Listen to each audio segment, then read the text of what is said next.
Tim Burton, 64 ans, écrit sur Instagram qu'il était choqué et attristé d'apprendre le décès de l'acteur humoriste Paul Rubens décédé d'un cancer.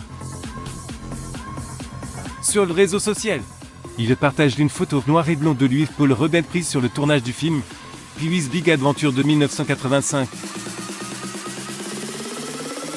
Dans ce film, Tim Burton réalisé pour la première fois un métrage attribué à Paul Rubens mérite d'avoir contribué au lancement de ce carrière qui est connu un succès fulgurant.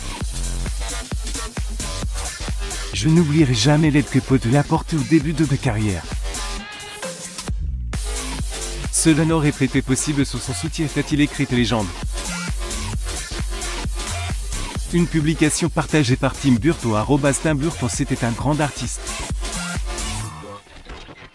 Il vaguement pouvait ajouter Tim Burton à propos de Paul Rubens, qui était surtout connu pour son personnage enfantin Pee-wee Herman, qu'il a lancé à la fin des années 1970. Son ami Phil Hartman, futur vedette du Saturday Night Live, a créé ce personnage. Après avoir créé le Pee-wee Herman Show, un spectacle de fin de soirée plus adulte, qui a ensuite été filmé et diffusé sur HBO, Herman a eu l'occasion de coécrire un long métrage pour le personnage.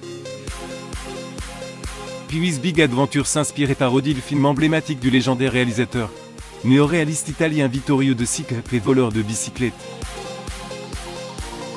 Le film, coécrit par Phil Hartman et Michael Varrot, suit Pee-wee dans sa traversée du pays à la recherche de ce bicyclette rouge disparu.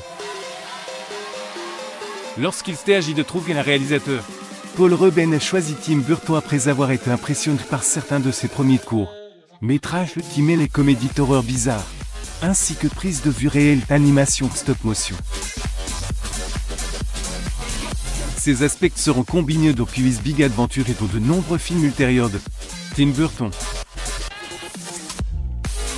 Lire également Cholette, Monica Bellucci officialise son couple avec Tim Burton. Le film a reçu des critiques majoritairement positives et été un succès commercial, bien qu'une échelle moindre que certains des succès ultérieurs de Tim Burton.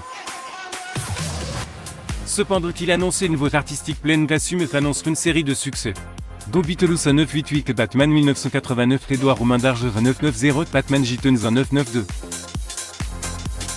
Dans ce dernier film, Paul Rubens joue d'ailleurs un petit rôle, celui du père du jeune pingouin, interprété d'âge adulte par Danny DeVito. Mélissa Tellez.